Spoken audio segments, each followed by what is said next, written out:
The most important information about how to build a waffle footing and slab system well is not getting through to the people who need to know.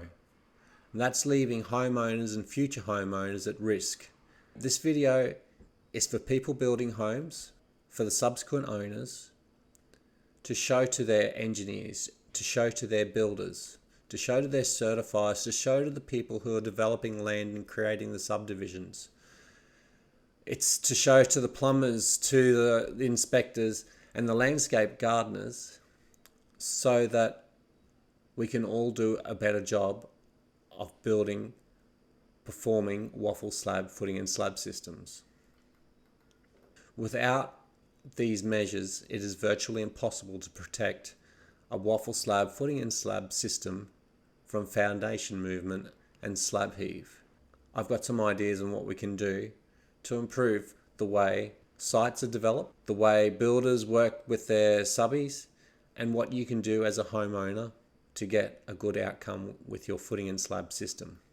The waffle slab system, it is quite a strong, stiff slab system that handles people loads pretty well and gets those loads to the ground. My biggest problem with waffle slab systems is that they are used on reactive clay soil sites. So reactive clay soils swell when they get wetter, and shrink when they dry out. And those changes in soil moisture conditions changes how high or low the ground is, changes how high or low the waffle slab system is. Now, waffle slab systems are designed, when designed correctly, are designed to moderate some of that movement. And they do this by staying mainly flat. But if one side is affected by wet soils and the other side is affected by dry soils, they stay planar, but not necessarily level. So one side might go up where it's wet and one side might stay down where it stays dry. When a waffle slab system in a house isn't working so well and a house starts to move and crack, quite often that movement and damage is in relation to uneven soil moisture conditions. Some parts of the house on dry soils, some parts of the house on wet soils. So I want to go through why waffle slabs in particular are more affected by uneven soil moisture conditions. And at the end, I want to go through some of my ideas on how we can correct those problems. My number one issue with waffle slabs on new developments is site drainage, overland, overall fall of the ground, and overall drainage of the water, stormwater, away and around a house that is being built on a new development site. These problems still exist on larger sites in rural allotments, but in rural allotments you have a lot more room to play with. You have a lot more opportunity to drain water away from the house. So our major objective with good overland flow and good drainage on a waffle slab site is to have fall away from the building on all sides. That's the ground level. That's the hard clay soil that the developer sees, that the builder first sees when he comes onto the site. Because the builder and the plumber and the homeowner, the landscaper, all tend to use soils after that time that are porous, that are a lot more, that allow water and moisture to soak through them until they hit that clay hard soil that the builder first sees when he's setting up the block. So let's start with site drainage. On a subdivision, developers these days, as they're building their blocks and turning large parcels of land into development blocks, are providing to the builder flat sites, i.e. not exactly flat, because that's pretty much improbable and impossible to achieve, but they're providing or being given levels, maybe 5 levels on each allotment. They're achieving that, and overall, depending on the lay of the land, they might be achieving 100 mil of fall from the back corner to the right corner, say, depending on the lay of the land. Now 100 millimeters over 30 metres, 40 metres, 50 metres, 60 metres isn't very much at all. There's not a lot of drainage potential there. So, and then because the blocks are getting so much smaller, when a builder comes to build on these blocks, they're using a lot of that land. So already you can see that the presence of a house in this location is going to have an effect on how the water gets from the high side of the block to the low side of the block. Multiply this on each allotment and you start to see what sort of problems builders are being faced with because developers are providing really, really flat blocks. And a lot of the time, these developers are actually going out of their way to provide super flat blocks. They're building retaining walls along multiple sides of an allotment, especially on sloping land, to create these super flat blocks, especially for project home builders that are building waffle slab houses that are really designed and require a super flat block because that's the way the system is set up. That there's not a lot of formwork, there's not a lot of digging, there's not a lot of earthworks goes into them at construction stage. The developer is providing for this and achieving super flat blocks by building by building retaining walls on 2, 3, and sometimes even 4 sides of an allotment to create a super flat block. 100 millimeters of fall from one corner or one from the back to the front isn't a lot. Then when a house is in the way, there's not much room for that water that lands in the backyard to find its way to the front yard onto the street, which is the overall site drainage point for that allotment. Of course, these blocks are being designed to have field inlet pits built into the flattish ground at the back of the house. And then this water is being collected now, instead of overland flow from the back to the front, is now being collected with pipes and then being run and discharged to the gutter. And when that is done well, that's fine. But again, this is a difficult situation because we don't have a lot of fall to play with. We have been given by the developer a really flat block with only 100 millimeters of fall. Even in pipes that go around a house, 100 millimeters of fall from back of block to front of block isn't a lot to work with. So the work has to be done really, really well. The pipes have to be laid super straight and with grade the whole way. And it's not just the pipes that need that attention, it's also the trenches. It's also that the field inlet pits have to be set up at the right height. So if we're looking at a field inlet pit, it's one of those square plastic, rectangular prism plastic boxes with a grate in the top. And the top of this grate has to allow stormwater into the pipes that come out of this box, out of this prism. If this is set at the same level as the ground by the developer at developer stage, then excellent. The ground is falling towards the box, towards the graded field inlet pit. Water comes out of the pipe and runs to the legal point of discharge. But the next thing that happens is that grass is brought in, and it's brought in as turf. So all of a sudden, this field inlet pit is lower than the ground all the way around it, ends up getting covered up with dirt, debris, leaf litter, grass, clippings, and stops running. And now we have a drainage issue in the backyard. Multiply that again by multiple field inlet pits that are now collecting debris, leaf litter, dirt from the turf even. These pipes are starting to get filled up quite quickly.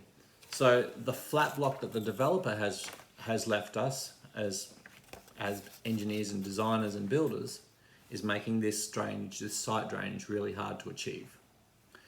Look, the next thing is that on these blocks we're building houses, obviously, and these are fairly rectangular houses, and that's not always the case, so I apologise for before leading you astray. Houses don't look as easy and nice as this. But now roof water is being added to the situation, and plumbers are dropping down pipes off the houses. That water also has to find its way to the legal point of discharge. If any one of these houses, because the block is quite small, are built right to the boundary, the water in the backyard now has a lot further to run before it gets to the legal point of discharge to the front of the block. The water from the roof, if you're lucky, also some of it's going to find its way to the front gutter and discharge maybe to the front or to the legal point of discharge on the other side. Some of it from the backyard has to find its way all the way around. But we don't do that. Builders don't do that. Plumbers don't do that. They run pipes straight into the ground at these points. Then with that 200 millimeters of fall all the way from this point out to the legal point of discharge, again, we're really struggling to get a situation that is able to be constructed well. The pipes don't have a lot of fall in them from along their length in the ground. Their trenches are even harder to dig with the right amount of fall. And so every time a trench is dug around the house, it's dug pretty much flat.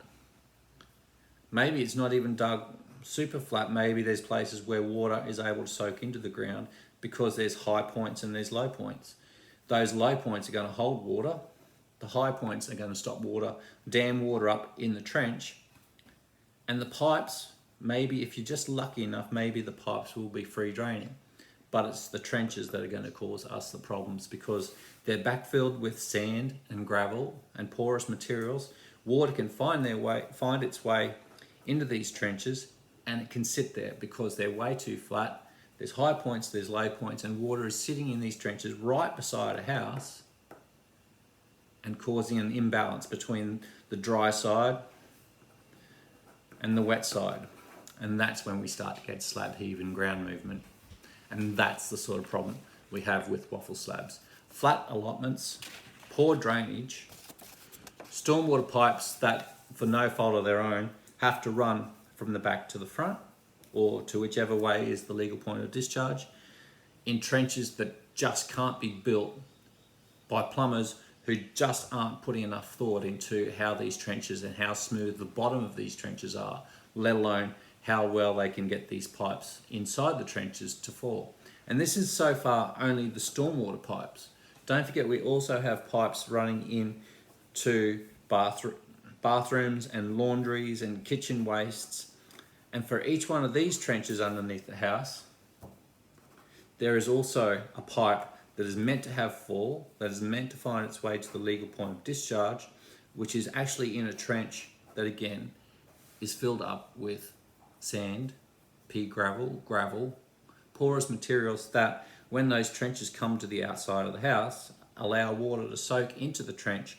And if they're not done with enough fall or with high points and low points in the bottom of the trench, then water is able to find its way underneath the house and cause a differential between wet and dry conditions in the soil. This is our other problem. So site drainage, stormwater and sewer drainage, and the trenches are the place where we're finding that water finds its way either to lie against a house, where the trenches are built close to the outside of the house, or in underneath the house if some important things aren't done correctly.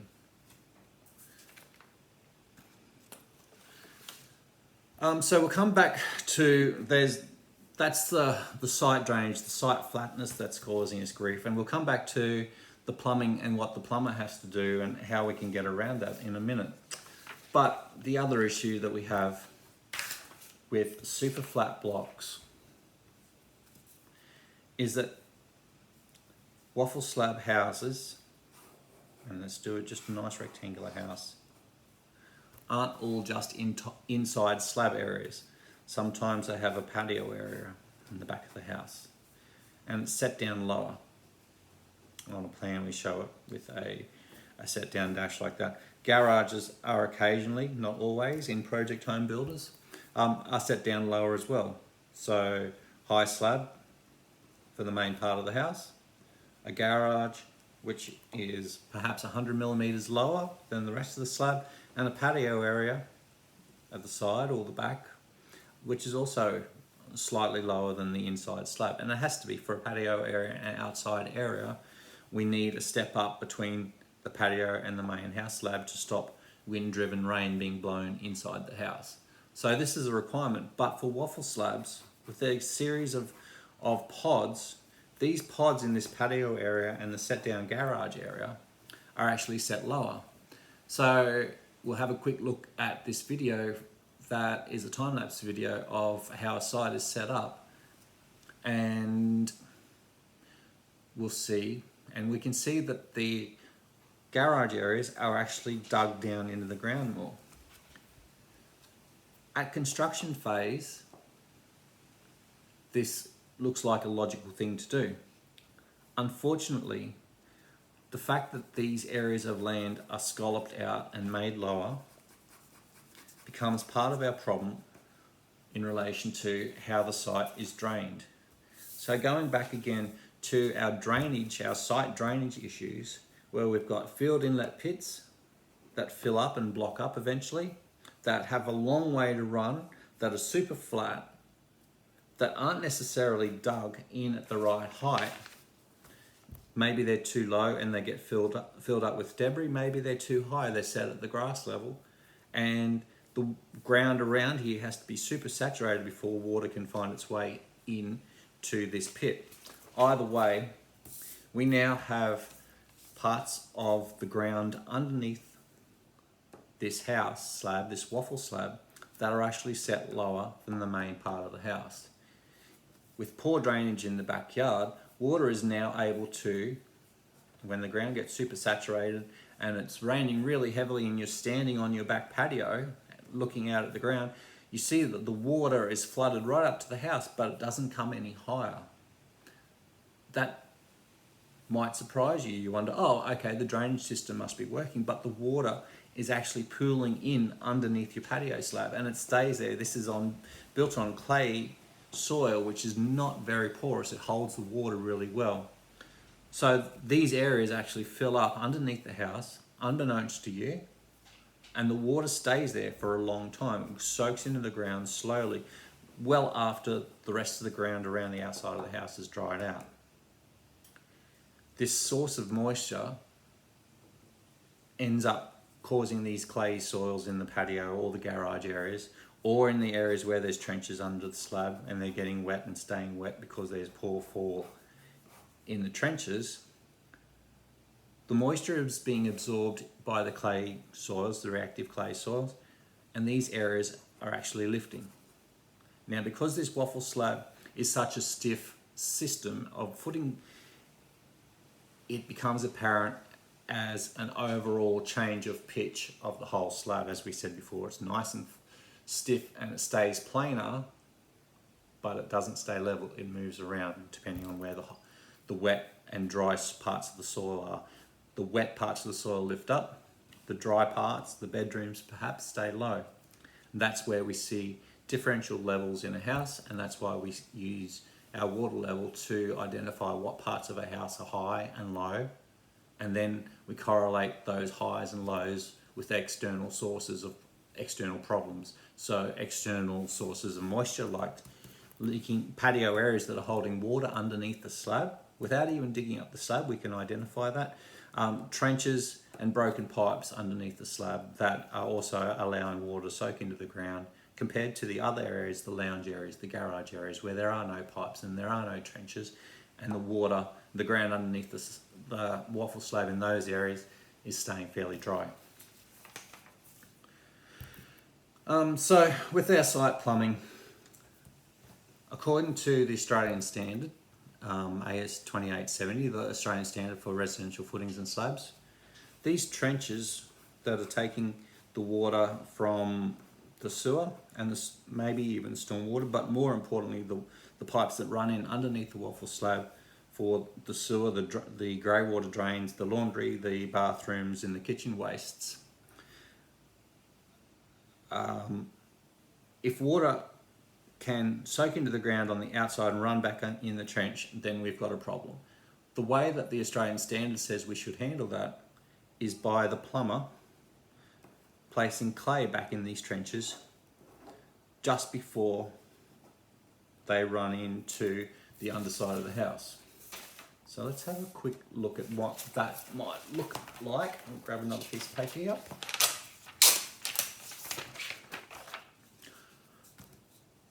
So we have a waffle slab footing sitting on the ground, and at this stage the builder hasn't come and placed soil around the outside of the slab. So although the ground might eventually be up this high with the bricks on top or the wall framing or however this building is, the superstructure of this building is going to be, this ground around the outside is not yet being built up. The plumber is working in the ground, the clay hard soil down in this level. So his trench runs through underneath the soil, and if this was the bathroom, for example, he's running a pipe up into a floor waste or the underside of the bathtub or the underside of the laundry sink or the underside of the other plumbing fixtures, the toilet. And his trench doesn't even look like that because it continues outside where the rain can land on it. His trench is either flat, if you're lucky it has fall, but if there's ups and downs, even if the pipe has good fall, it's this trench that will allow rainwater to land on the outside, soak into the trench, and if it's flat or is poorly falled, is allowing water to soak in underneath the house. You can now see why this area might indeed be wetter, even if these pipes aren't broken, even if they're working well, if this trench hasn't been protected. And the way the plumber, according to AS 2870, is supposed to protect the trench from this water flowing in underneath the building is to backfill a portion of the trench with clay. The same soil that came out of the trench over here and gets stockpiled on site, some of that clay soil should find its way back into the trench right beside where the house is, so that water that lands on the outside of this trench and falls into the trench, because it's backfilled with sand and gravel, cannot fall and drain along the bottom of the trench in underneath the house. This is called a clay plug, and it's not always done. In fact, it's very rarely done. Our solution is going to come up in a minute, and we'll go through some of the ideas we have for improving drainage and improving the trenches and poor drainage around the outside of a waffle slab. And this is one of the things that we'll come back to, the use of a clay plug and making sure that actually gets done, because it's a very good idea. Finally, we come to what a homeowner takes over when they move into a house. The grass, we've already spoken about turf being added to the backyard. They want to make their home beautiful. They want to plant trees. They want to plant bushes. They want to have gardens. Trees are the natural born enemy of houses and consistent soil moisture conditions, because instead of adding moisture to the ground like broken pipes and poor drainage and field inlet pits that are broken and blocked and trenches that aren't grading properly, they're actually sucking moisture out of the ground. Wherever the tree roots can reach to, they're drawing moisture out of the ground. So all of a sudden now we have an area that is super dry compared to an area that is comparatively more wet. Even if it's not super saturated, the dry compared to the wet is a problem for our waffle slab houses. So trees, gardens are a problem, especially when they're planted next to a house. There is a limit, there's a distance where trees can be planted on a yard. As we get smaller and smaller blocks, that's getting harder and harder to achieve. So as homeowners, we really need to be careful what sort of trees we're choosing to plant on our allotments, so that we're not drawing too much moisture out of the ground and not causing this differential, this dry soil compared to the moist, wet soil that's occurring where there's trenches. Then the only other thing that's left, and let's turn this back upside down so we can access these houses, is that as a homeowner, we have hot water systems on the outside of the house. We have taps that sometimes leak. We have air conditioners that produce condensate. These sources of moisture are abnormal moisture sources, and they must be controlled.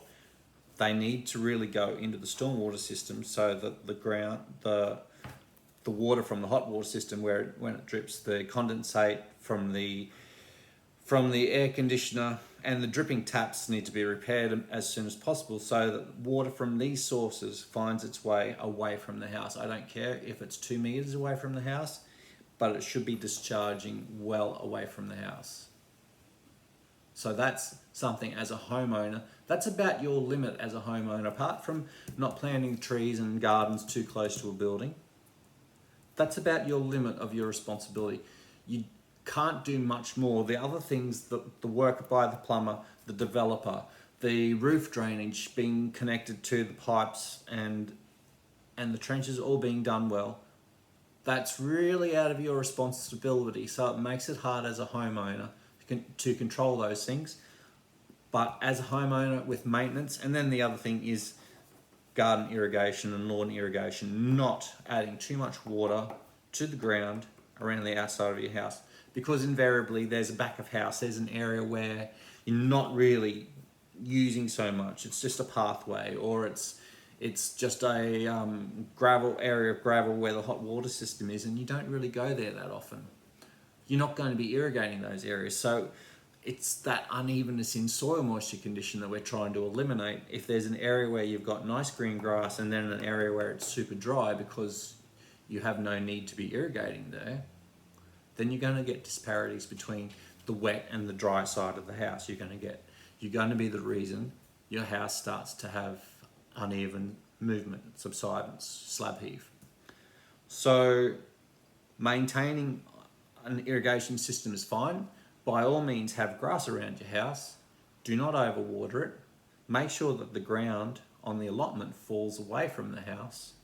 That's the soil, that clay soil that we spoke of before, that clay soil underneath the nice sandy loam that the turf landscaper brought in with the turf, that hard clay soil underneath the turf is free draining away from your house. That the hard ground underneath your house pad drains away from the house on all sides. And again, this is something that's called up in the Australian standard AS 2870. The site must be set up for good drainage away from your house. If you don't take an interest in this house, or you weren't involved when it was being built, or you didn't see the allotment before the house pad was set up, you don't know these things because the builder's brought in sandy loam, he's brought in turf, he's brought in the gravel paths that they put down the back of these houses from time to time, and you can't tell which way the water's soaking through this permeable ground, this sandy ground. It's the same as pouring a bucket of water on the sand at the beach. The water soaks straight into the sand. You don't get to see where that water goes. The same thing happens when you've got ground all the way around your house and it's been built up on top of the hard clay soil that this house was originally built on. Where is this water going? You need to be aware of these things, of how they happen at development stage and at construction stage, and take an interest. So now, after we've identified all these problems of dripping taps and hot water systems and trenches that don't have enough fall, and roof water that's coming into trenches, and graded pits that are being either covered up accidentally or collecting too much debris, or it's set too high to take moisture out of the ground, we're now going to go through a series of recommendations on what you can do as a homeowner and a builder and a certifier if you're listening to this, and an engineer if you're someone who designs these waffle slab systems, what you can do as a team to improve the performance of waffle slab homes on highly reactive clays. So let's go through our options for doing that. Number one, at building development stage, we want the building pads for where the house is actually going to be set to be identified at development stage, and instead of the developer providing an overland, a fairly flat site from back to front to back, whichever way the allotment falls, is to have an area where it is agreed this is where the building is going to be, and setting it 100 or 200 millimeters higher than the ground that is meant to be yard when the building is finished. It can be done at construction stage, and we ask our builders to try and do that if we're designing even raft slabs, which is the other type of footing and slab system. We want that ground built up so that there's good drainage, and it's not just the realm of the waffle slab where this is important, but when a developer builds a flat allotment and then a builder comes in and all he does is a site scrape, then that horse is already bolted because the builder hasn't allowed to bring in dirt to compact it, to bring up that level underneath where the building is going to be. It's pretty clear where the building is going to be on an allotment because the houses all tend to line up. We've got a good idea how these houses are going to be built. So I'm calling for homeowners and builders and certifiers and engineers to ask the developer and their engineers and their designers to provide an area for a building that is higher than the ground around where there is no building. To set the building pad 100 to 200 millimeters higher than the ground around it, using that firm clay soil that you're using on the rest of the site that you're chopping out to create retaining walls and making the block flat. That soil is all around you. You've got the big equipment at developer and development stage. You've got the sheet foot rollers and the big heavy earth moving equipment. Use it to create building pads so that the builder can build a waffle pod footing system. A project home builder can build a waffle pod footing system higher than the ground around the building. That's number one.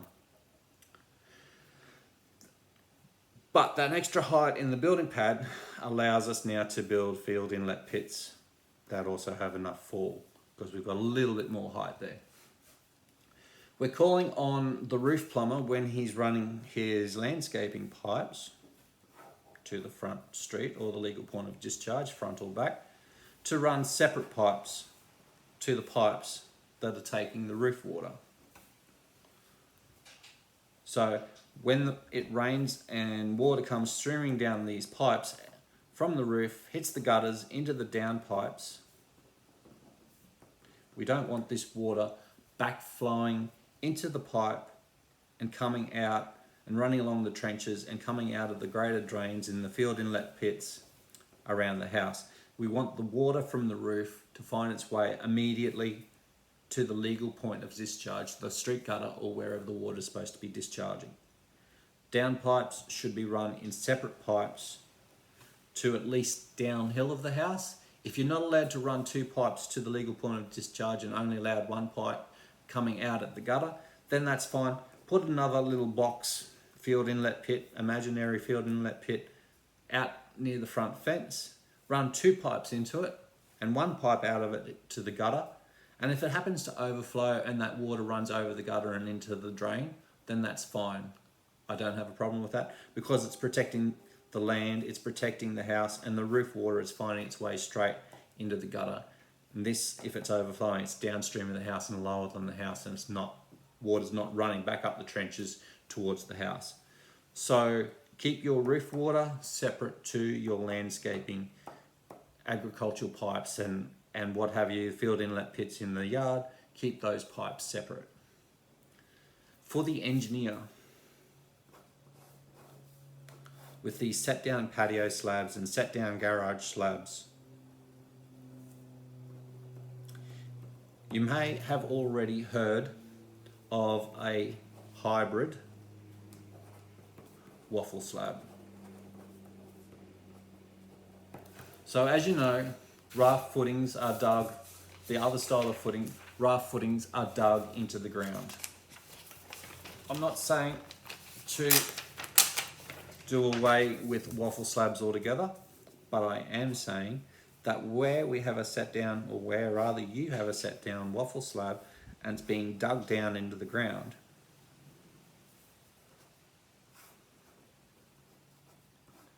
where water can find its way in and set underneath the house, I'm saying that around the perimeter of these areas, that you actually specify a footing that is dug into the ground and is done either at the same time as the waffle pad or is done at an earlier stage. And it might only be on those two sides of a patio or the two sides of a garage, the two external sides of the garage, but set these footings down lower so that water looks like it might still find its way underneath this footing and back up into the area underneath the waffle slab, but it's a lot harder. It's a lot harder, and more often than not, we're not running pipes through this area anyway. We're not having the same problem that we have with trenches running underneath the house in these areas. Patios and garages don't tend to have a lot of plumbing pipes in their area unless you happen to have the laundry right next to the garage.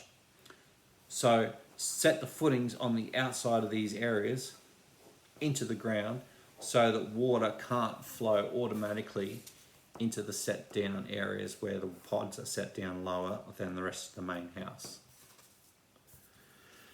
I'm already quite happy with the way the stiffness of these slab systems is going, so we don't have to do too much except to remember that the depth of a footing is where you get your strength and stiffness from.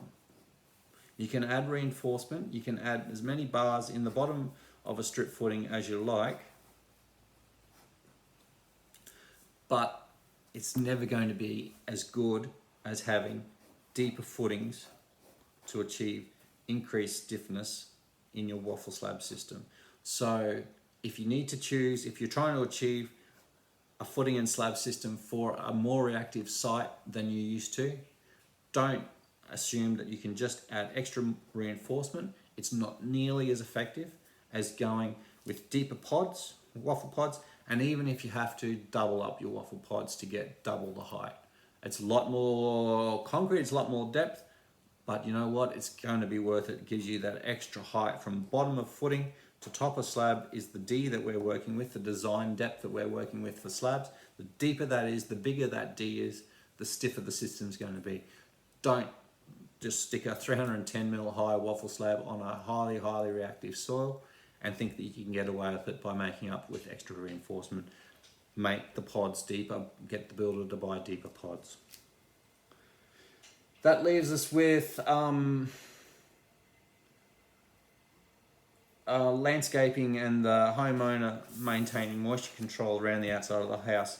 One of the things we're going to recommend for reactive sites, because some of the information gets lost between a developer, the builder, the engineer, the soil tester at developments, at house construction design stage, and the homeowner and even the subsequent owner and the owner after that, that this is a clay soil site, that you really should be looking after the moisture conditions on the site. You shouldn't be overwatering the grass. You shouldn't be planting trees right next to the house.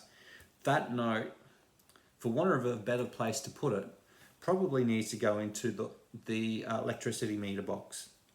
There's a little bit of landscape still inside that box with all the termite notices and inspection notices that go in electric boxes already, but one more sticker probably wouldn't hurt, and that should just be a standard sticker that says something like highly reactive soil, do not plant trees within, 10 meters of the house slab.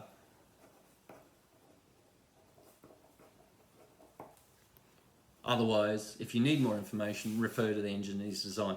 This should be a fairly standard sticker. It should be being put into the electricity meter by the builder at the end of the job, at handover, at final inspection, whenever, so that the information about maintaining and keeping a house and the soil moisture conditions stable is passed on to future owners, and that for the builder's sake, that the future owners are made aware of these issues, and the homeowners can't claim negligence, and for the homeowners, so they know how to look after their home. Perhaps their biggest investment, they don't want to wreck it, they don't want to be over adding too much water to their foundations and causing slab heave. So this is my solution: a sticker that goes inside the electricity box that the builder puts there at the end of construction, so that the owner and the future homeowners are aware that this is a Class H or a Class E or a Class H1, H2, or even a Class M site, and you shouldn't be planting trees within whatever limit is that the engineer specifies. Okay. Now, the last closing element of this situation of a good design, the engineer doing a good job with building hybrid footings, and homeowners doing good jobs of cleaning up leaking taps, and builders plumbing in air conditioning outlets into tundishes, and plumbers running 2 pipes, one for the groundwater from field inlet pits and one for the roof water. The last thing that needs to close all this off, after you have a series of recommendations like this, is checking. The information that needs to be passed on to the developer, onto the roof plumber, onto the builder, onto the homeowner. At each one of these stages where the information is passed, and it's the engineer that really should be driving this, the design engineer, but don't forget, development stage, the horse is already bolted, so the information needs to be made aware. The developer who's making these allotments needs to be aware of these things. But at each stage, it should be verifiable that the person responsible for running the dual pipes, or fitting the tundish, or putting in the clay plug that stops,